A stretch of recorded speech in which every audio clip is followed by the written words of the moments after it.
ఆయన ఏంటి ఆంధ్రాలో ఇంకా ప్రభుత్వం స్టార్ట్ చేసి 1 year అన్నా అవ్వలేదు, అప్పుడే వేడి స్టార్ట్ అయింది, ఏంటి పరిస్థితి? వైసీపీలకు ఉన్న పని అదే కదన్నా. ఇప్పుడు ఇదిలో కొన్ని కుక్కలు ఉంటాయి, పెంపుడు కుక్కలు ఒక రకంగా ఉంటాయి, పిచ్చి కుక్కలు ఒక రకంగా ఉంటాయి. పిచ్చి కుక్క పని ఏంటి? ఆడి మీద ఇటు మీద కరుతూ వైసీపీ వాళ్ళు అదే చేస్తున్నారు. ఖాళీగా ఎవడున్నాడా, సీట్ ఎవరికి ఇవ్వలేదని చూసుకుంటున్నారు, ఆడికి డబ్బు పాడేస్తున్నారు. డబ్బు అంటే ఎవరికి ఆశ ఉండదు, అవునా కదా? ఎవరికో 100కో 1 కోటికి ఆశ ఉండదు, అవునా కదా? అది అసలు 100కో 1 కోటి కాదు, రాష్ట్రానికి 1 కోటి ఉండదంటే పవన్ కళ్యాణ్కి ఆశ ఉండదని అందరికీ తెలుసు. అటువంటిది మనం పట్టించుకోక్కర్లేదు, మనం చూసుకోక్కర్లేదు, దాని గురించి మనం చూసుకోక్కర్లేదు.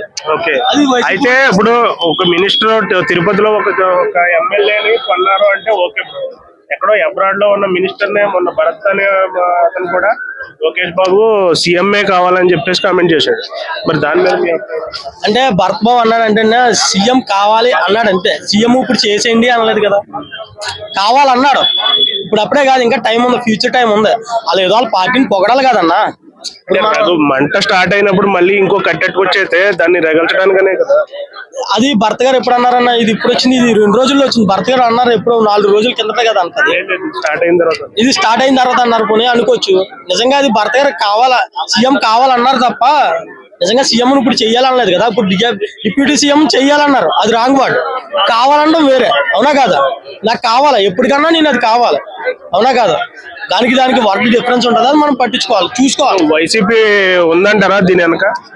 ఉందన్న, 100% ఉంది వైసీపీ 100% ఉంది. ఇప్పుడు దాకా జనం మీద తన డబ్బు ఏం చేయాలో తెలక వాళ్ళకి పట్టిన డబ్బు అంతా గజ్జంతా ఇప్పుడు వీళ్ళ మీద రుద్దుతున్నారు. అంతే, కూటమి నెడకూడదు, మళ్ళీ మనం అవ్వాలోకి వద్దాం అని. ఆ కూటమి నెడగొడితే వాళ్ళే నిజంగా చెప్పాలంటే. ఎందుకంటే 60% ఇలా వైపున ఉంది ఇప్పుడు, అంటే 57%, అంటే 60% ఈక్వల్. ఇప్పుడు వీళ్ళ దగ్గర 40% ఉంది, వీళ్ళ దగ్గర వెళ్ళిపోతే 30 అవుతుంది. ఇప్పుడు 40తో ఎలా కదా పైకి వస్తారు? 40తో పైకి వచ్చింది అవ్వాలోకి వచ్చింది వీళ్ళే. కానీ వీళ్ళు ఏం చేద్దామంటే ఎడగొడదామని చూస్తున్నారు. అది వీళ్ళు ఏమి పార్టీలో చంద్రబాబు నాయుడు, పవన్ కళ్యాణ్ వీళ్ళు పట్టించుకోవడం మానేసి, ఈ కుక్కల వాగిని పట్టించుకోవడం మానేసి నార్మల్ గా డెవలప్ చేసుకుంటూ వెళ్ళిపోతారు. అయితే కొంతమంది చంద్రబాబు నాయుడు గారిని కూటానికి అధిష్టానంగా వహించి సీఎం పవన్ కళ్యాణ్ చేసేయండి అని చెప్పేసి. అది ఇప్పుడు కాదన్నా, ఇంకా ముందు ఉంది, అది చేస్తారు. అది నిజంగానా ఇప్పుడు కాదు, ఇంకొక 5 years తర్వాత చేయొచ్చు, లేకపోతే నెక్స్ట్ ఎలక్షన్ చేయొచ్చు. అది 100% టైం పడుతుంది అంటే 5 years ఉండాలి కదన్నా చంద్రబాబు నాయుడు. ఇప్పుడు చూస్తున్నారు కదా, అతని వయసుకి అతను పడి కష్టానికి మనం చూస్తున్నామా లేదా? అతను డెవలప్మెంట్ కి పవన్ కళ్యాణ్ ఉన్నాడు. ఎగ్జాంపుల్, సినిమా తీస్తే అంత కష్టపడాలి అతను, అంత అలా నడాలా, రూములు వేస్తారు, శుభ్రంగా సెక్యూరిటీ ఉంటది, చుట్టూరు 10 మంది ఉంటారు. ఏగా కూడా వాళ్ళకన్నా తీసుకెళ్ళి చెప్పులు లేకుండా కొండల మధ్యలో నడుతూ అవసరం అతనికి. పవన్ కళ్యాణ్ గారు పొలిటికల్ గా మంచి లీడర్, ఓకే, అది ఒప్పుకుంటాం. కాకపోతే ఇప్పుడు డిప్యూటీ సీఎం గా లోకేష్ బాబు గారిని తెర మీదకి తీసుకురావడం అనేది ఒక జనసేన నాయకుడిగా ఎట్లా ఫీల్ అవుతుంది?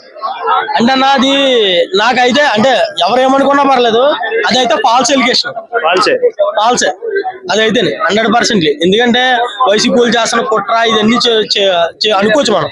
ఎందుకంటే నిజంగా వైసీపీ ఇది మన లోకేష్ కి నిజంగా డిప్యూటీ సీఎం అవ్వాలనుకో ముందే క్యాడర్ ఇస్తారు కదా. పవన్ కళ్యాణ్కి ఎందుకు ఇచ్చాడు? ఇప్పుడు దాకా డిప్యూటీ సీఎం అంటే ఎవడో కూడా తెలియదు. ఇప్పుడు తెలంగాణ డిప్యూటీ సీఎం ఎవరు కూడా తెలియదు. ఆయన వచ్చిన తర్వాత పదవికి ఇది వచ్చింది. అది అంటే అక్కడ పదవిని బట్టి కాదు వాల్యూ, పర్సన్ బట్టి వాల్యూ వస్తుంది, అవునా కదా? దాన్ని బట్టి మనం అర్థం చేసుకుని డిప్యూటీ సీఎం ఎవరు ఉండాలో, సీఎం ఎవరు ఉండాలో మనం చూసుకుంటే సరిపోతుంది. టైం వేస్ట్ చేసుకుంటాం. Okay bro, thank you.